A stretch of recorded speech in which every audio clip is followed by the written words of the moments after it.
now. I wouldn't have said it was much better, but it's a lot neater. A bit of a burnout of the problem on the basis of the dip the tungsten, stuck it on the part, and then it burnt away before I could remove it. That one's done without filler rod, so you can see that it's sunk in, but it's fused.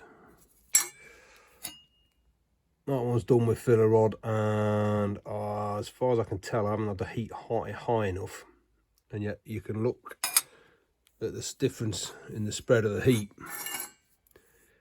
Yeah, the settings are the same, but because I'm not pissing around with filler rod, my movements are a lot more fluid going down it. Whereas this, I'm doing that, dip it, and the puddle cools, and then I've got to wait for it to come, and then move it along a bit. So yeah.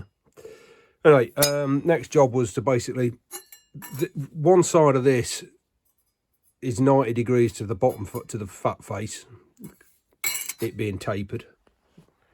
Yeah. So I've stuck the 90-degree face on a welding clamp thing. Hang on.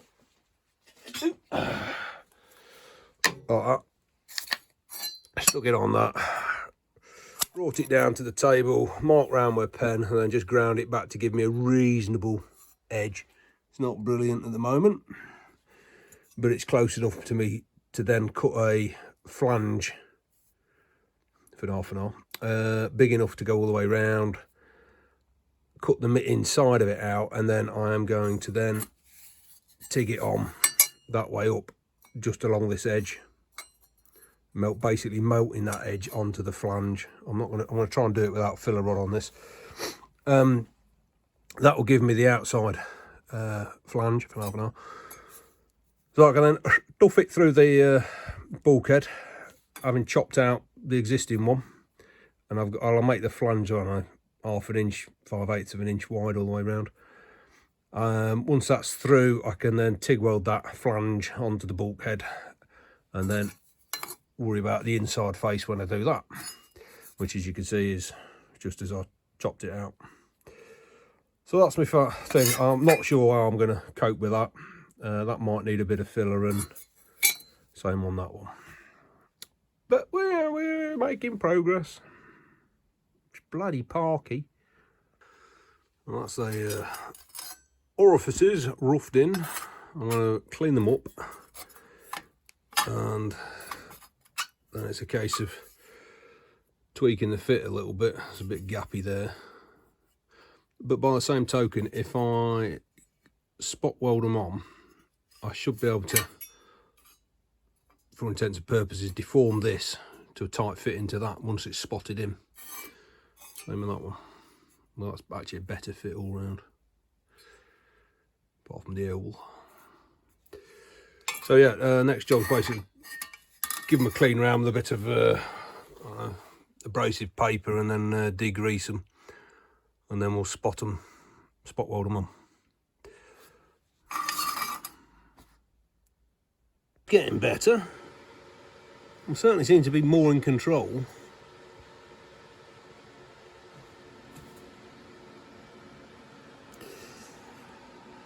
Welding not so much. I don't know, I have to do some research to find out what the little pit holes are. That's been done with no filler rod, so I've literally just melted the cut edge back. So it could be something to do with that, I don't know. Anyway, this one now.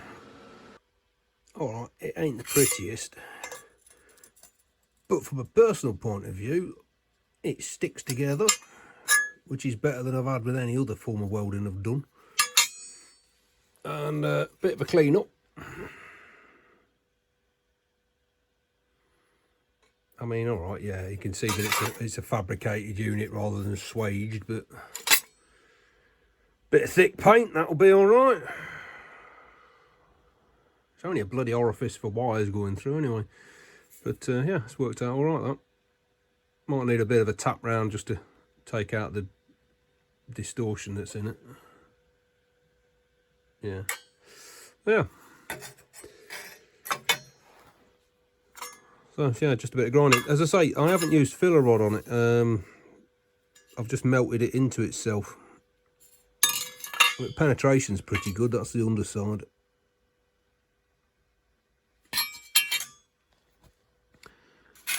So yeah, I think my gas is about out, and I think that's part of the problem with the spluttering.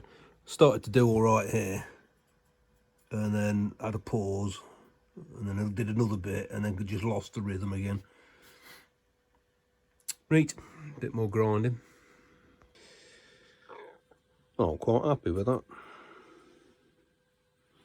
Well, yet to decide whether I'm going to trim it round as per original or just leave it square. Oh, well, I'm moving up the panel now, so we've pretty much covered it from here. And now looking at this section, which is a combination of the recess for the air flaps and then the upstand for the windscreen seal, which the frame sits there, and that's got a big foam seal running down it, and that's the backing face for it. Obviously I've not got a lot to work with here, not even got a profile to work on, so I'm going to look at this side. The bottom half is pretty good on the inside face, a bit snotty here, and then it gets progressively worse as I'm going along. What I really want to do is reproduce this profile. Yep, there we go, droopy camera. Reproduce this profile to basically reinstate all of this lot, and then look at probably separating it here and probably separating it there, and do a small repair in this section and the upstand in there. So that then becomes a length with that profile on it. And other than a couple of holes, I need to establish what these were, whether they might just be drain holes, I don't know. Difficult to tell because there was nothing on it. I think the drain holes, but basically reproduce that profile as a length to then weld in here, and then I've got this then as the next profile, so it's flange there for half an hour, straight section there, and then round the corner to pick up with that. I think it's a bit beyond me to try and reproduce that all in one profile, so I think it would be done as a couple at least, and then weld them together. Mindful of one of the comments from the last video, which basically said try and avoid doing lots of small patches because the amount of welding is going to increase. I mean, looking at this section where we've got a patch going on here, this patch going along here, and a patch going in there, you're borderline whether it would have been easier just to cut the whole bleeding lot out. It's only then a fold and a flange for half an hour, and then a cut out there for the other piece to weld in. So you're only welding bits of that flange for half an hour, and that bit, which is the same amount of welding as I've just took off, except I've not got a weld on all of that bit. One big concern of taking that out is having the thing drop to bits as it's removed. Now I know that Fitz's channel, what way he would approach it is make the part up, tack weld it over the top, so he'd put a joint line in along here and then weld it back in. But in doing that, all I'm doing is effectively shifting the welded line here that I'm going to do. I'm doing it up here, so I'm not actually saving any welding, but it is a valid point. So I need to have a think about how the hell I can make up this profile and what wants saving and what wants ditching. My first problem is it's 1400mm long, and longest piece of steel I've got is 1200, so that's my first problem, and I struggled to get anything longer than that. I've had an offer of somebody locally providing me some, so I need to put an email together with these dimensions on. Oh yeah, I'll be back in a bit. Doors gone.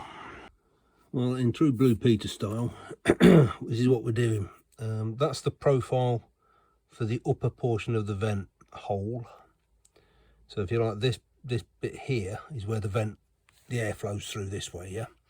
So that's your seal against, well, it's not a seal, that's the flange for half an hour against which the mesh membrane fits down to here. That is the sloping face, which then goes down to the rest of the bulkhead, and then this bit is goes across up there. But that's the base profile I need to copy. So what I'm going to do now is make a couple of templates instead of cardboard, just grind them out of a bit of steel, so I've got something a bit more rigid, and then do a slightly better fit. These are pretty good, but if I make them out of steel, I know what I've got. My plan would be basically then to look at ways of making that profile. Now, when I had a chat with Gary, the welder, fabricator, he suggested, he took a look round, he said, oh, what you really want is a fly press. Which was fortuitous, because that's a fly press. I thought, oh, that's handy. Now, it needs a bit of work on it because the guides are rusted up. I got it for a price. It's in good nick. There's no cracks or bends on it. I've got the handle. Just need to tool it up and clean up the bearing faces. And it's not exactly a precision job, is it? I think if I get it to a couple of 10,000ths of an inch, it'll be fine. Anyway, I started weighing up making these kind of profiles, and figured that the longest tooling I could get in without too much problem with the tooling deflecting, in terms of, you know, the longer you make it, the more deflection you got at the ends, unless you make it massive. I figured it'd be something in the region of 12-14 inches, which is just borderline for these. Next thing I got from Gary after he watched the last upload was a link to a swaging beading roller. He says one of these would be beneficial. So I then started looking at those as options, and I've looked at and watched probably about half a dozen videos on YouTube of how people recreate these kind of profiles, basically by running a piece of thin steel between two forming rollers. Well, then that's literally just turned up. So let's have a look at what we got in there. I'm not going to bore you with a complete breakdown of it. There's hundreds of these on YouTube. When I bought it, it certainly wasn't branded Mets, because the Mets ones were 70 odd quid dearer than this. Anyway, what I can tell you is this is cheaper because it hasn't got the grease nipples here, and I'm assuming that's literally just a steel shaft running in an eel. Same at that end.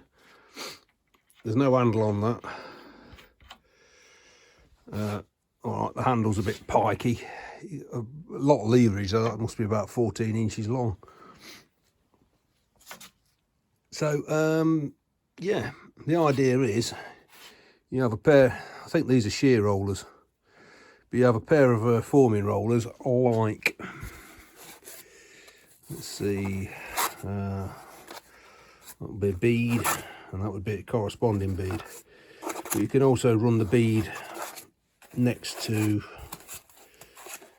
a shoulder, and you get basically a softer edge. And the reason for me doing it going down this route was, I haven't got a piss about with that fly press, and it weighs getting on for 200 kilos. It is a right lump, so it's not easy moving it. Yes, I've got to do some modifications to this to make it a bit more user friendly. I'll probably need one of the minions to do the handle turning while I do the feeding, because it's getting on for 2 foot.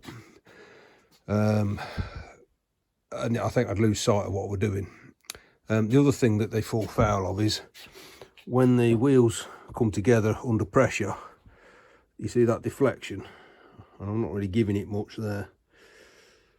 It's basically because 1/2 inch or 3/8 it might even be plate, probably 10mm. It's just not enough to stop it flexing, so it wants something adding to improve the rigidity.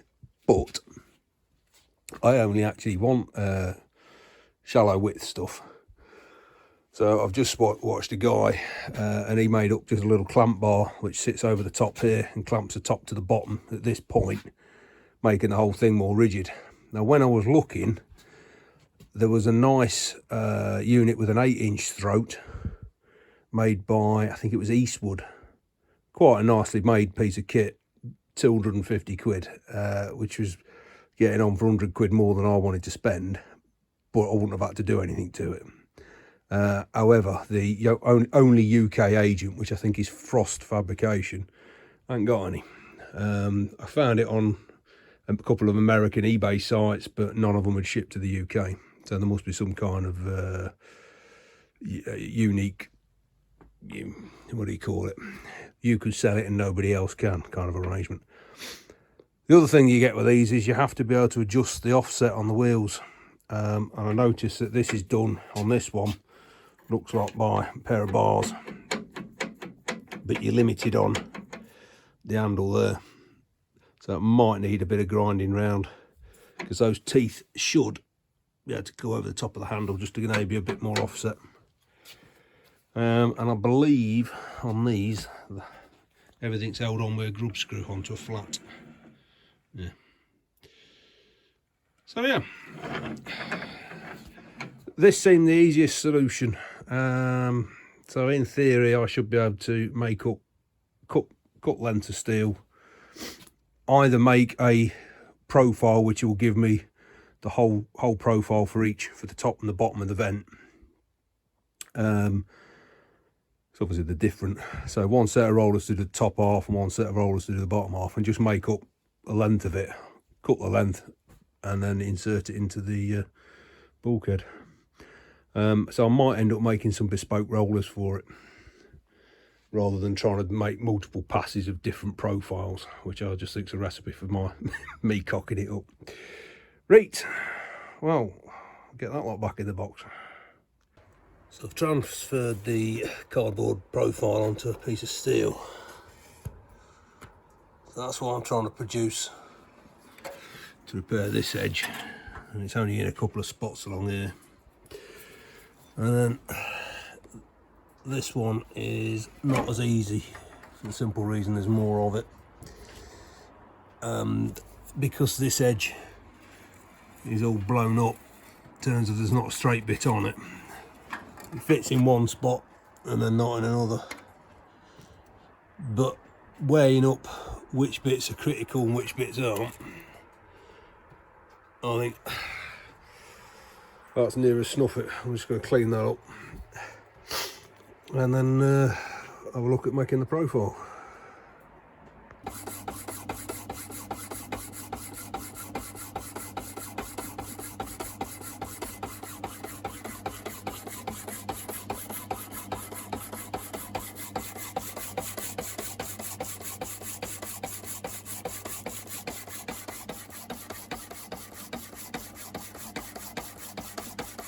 So this is the profile for the upper section of the inner bulkhead around the vents. So that's the flange against which the internal vent flap mesh fits.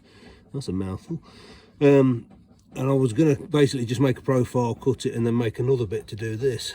But I can't believe ideally I want to make it from basically that position, which is the uppermost bit with all the punchings out of it, down and around.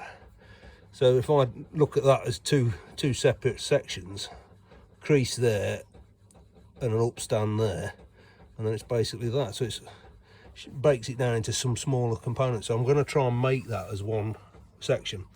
Only problem is, to do the whole width of the bulkhead, it's getting on for 1500 mil or 1600 mil. I've not got anything big enough for that, but I've got to cut out the middle section where you've got the central section of the, I'm going to show you on the machine, on the bulkhead. So basically it's this profile here and then that upstand. Yeah, it seems a tad daft to do that profile and then have to do a full weld, the full bleeding length of it all, to then do this profile. So it makes a lot more sense to try and get, if not one strip all the way across, two shorter ones with a joint here, because obviously the profile changes around here anyway, so I'd have to cut it out to weld it onto that. So if I made it in two pieces, cut it say there and there, and then make a repair section on this,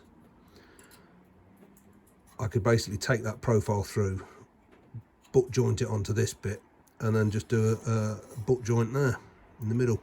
And if needed be, this reinforcing piece could be modified so that it actually spans the joint and makes that like more like a lap joint. It's already lap welded, isn't it? That, I think, is going to be my plan.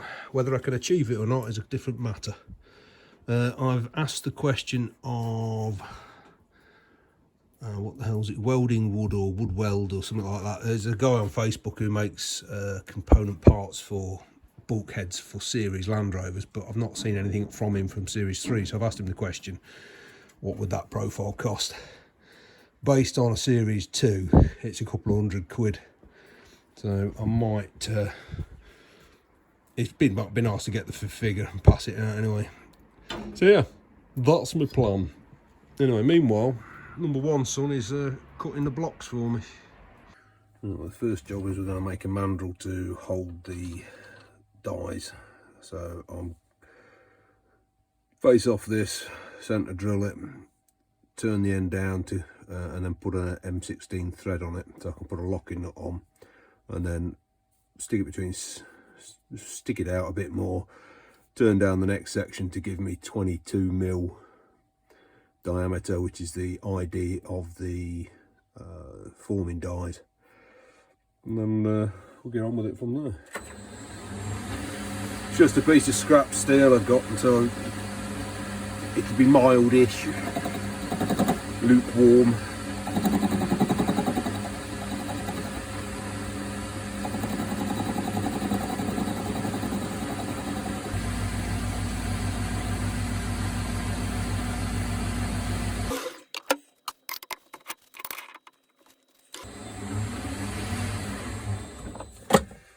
Looks like somebody's had the hammer on the end of it, walloping it.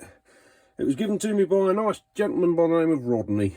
So thanks, Rodders, if you're watching this, mate.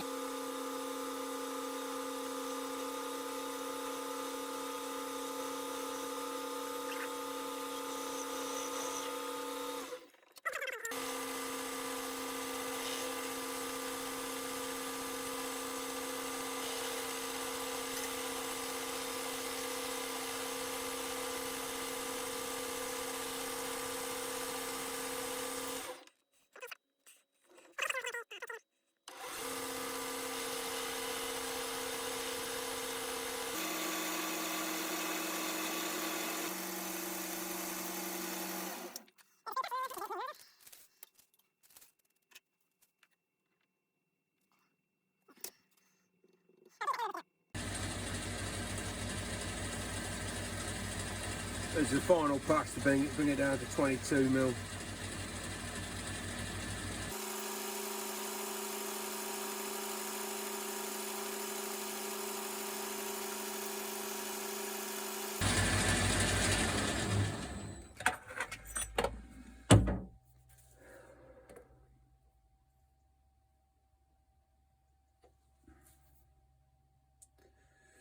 So that's 22mm, and we're about an hour and a half down, which is a little bit tighter than the rollers, but only sort of half a thou. Yeah, I'm happy with that. There's no heat in it, so it shouldn't shrink. So that's the first bit. Next bit's to do the threaded section. Now we're aiming for an M16, which I'm just going to check again to make sure I don't cut it wrong.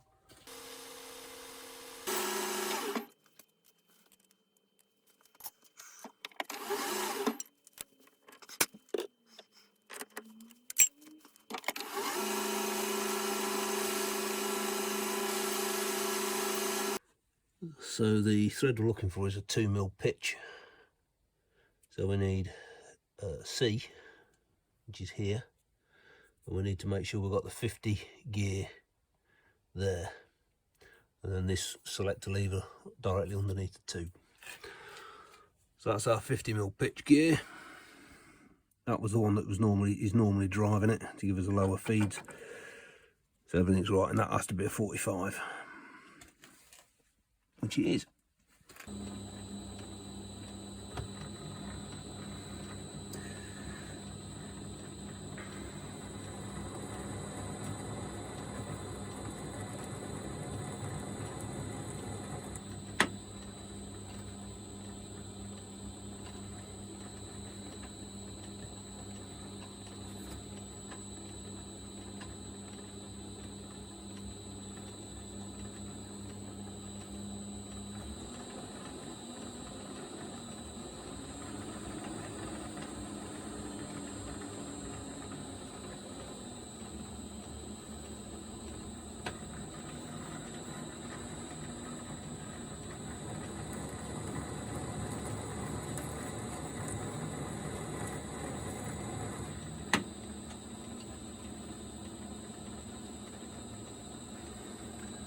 Give it a bit of liquid love.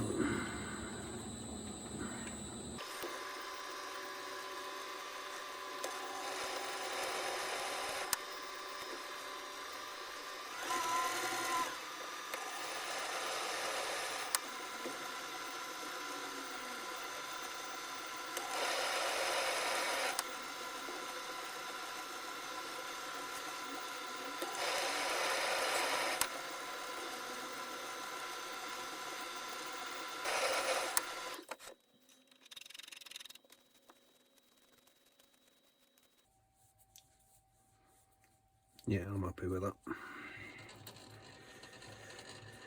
Right. So that's my mandrel for machining them on. It was facing off the first face of the first blank. Then we've got to drill the hole through it.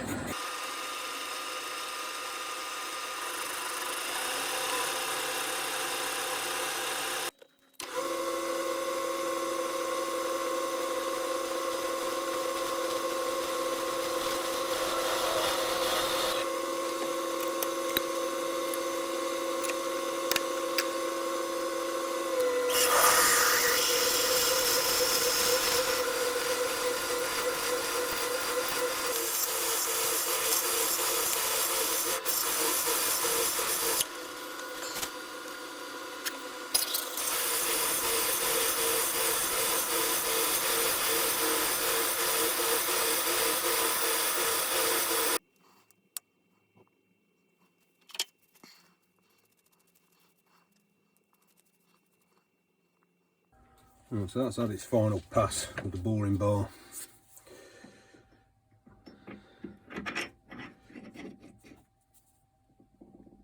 Very, very slight wobble on that, but certainly not enough to worry about. Tight up the shoulder. That shaft is a thou bigger than the one on the machine. Reason being, I think there's a bit too much clearance on the other one, in which case, if I make this to a tighter tolerance, I could always redo the shafts on the other one. So just got to knock the edges off, and then that one can come off and I can do the next one.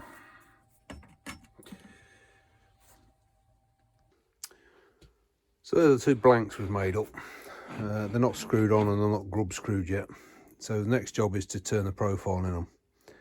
Now there's an inside and an outside profile in terms of when you're looking at the bulkhead. Roughly that's our drawing, and the piece will fit through here. That's our template that we made up. Yeah. Now obviously if I'd have got room for a bigger roller I could have made the whole thing, but I figured if I can get it down to that point I can do the rest.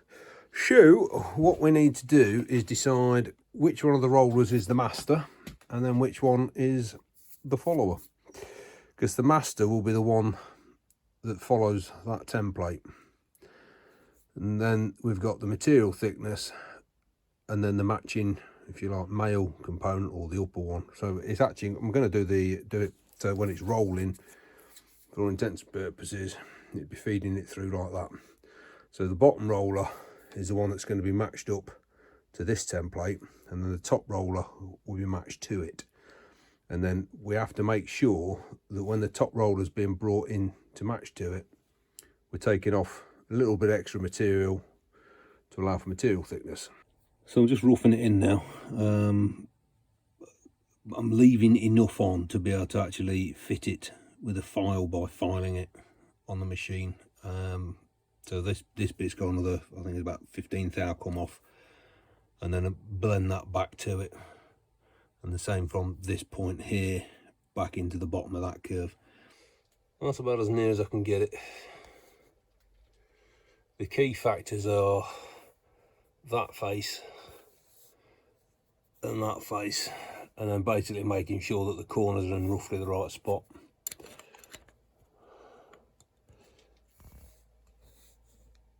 That's near as damn it.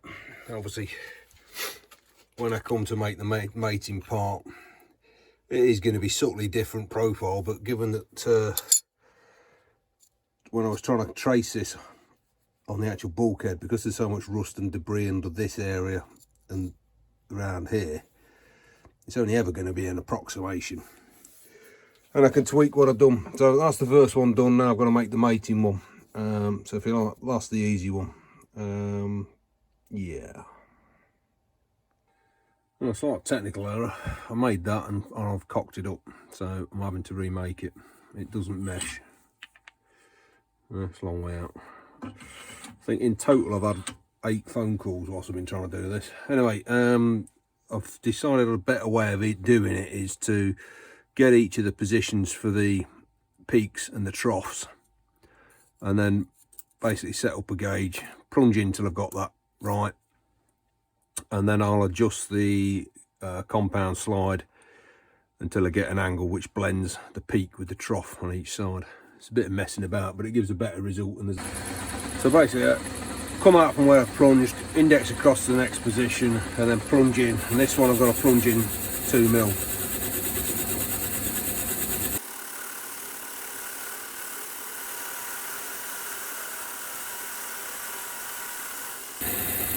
So that's the height of the peak, if you like, and then come out again, and we move over to the last position, which is a further 9mm over.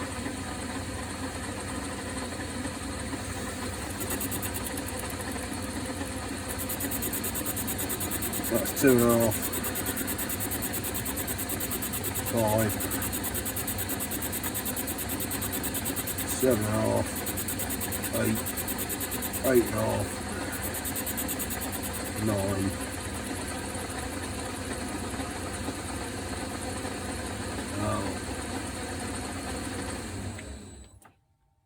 So this is the first offering up on the shafts, and it's a bit crude, but what I'm doing is just marking them up.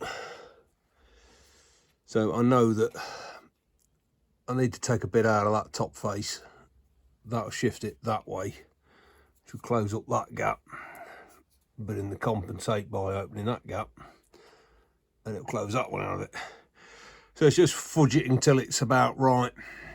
And I've got to take off these sharp edges on the tops, and then once we get it about right, we'll run a bit through, a bit of scrap through. Sorry for the shaky hands, I'm frozen, so I'm going in for a cup of tea. Well, it ain't great, but it's workable, I think. It's a couple of pinch points, and I really just want to see how that works before I carry on taking too much material off.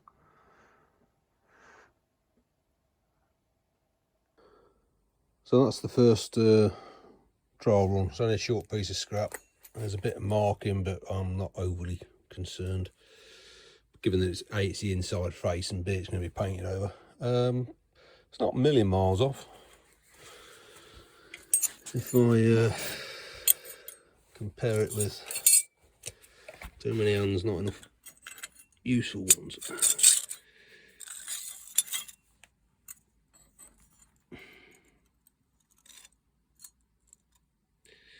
Yeah, and then this bit continues along, and it's got the joggle then for the screen up stand. So I think we're on with the winner with that. I've drilled and tapped a couple of grub screws, and I dare say when I do a longer sample I'll get an imprint from one from there, and the other one is another groove going round there. So I dare say I'll get a repeat print down those two grooves, but again, not really concerned, and if I needs be I can dress it out with a hammer. So I would count that as an early win. Next job's to work out my panel size. Yeah.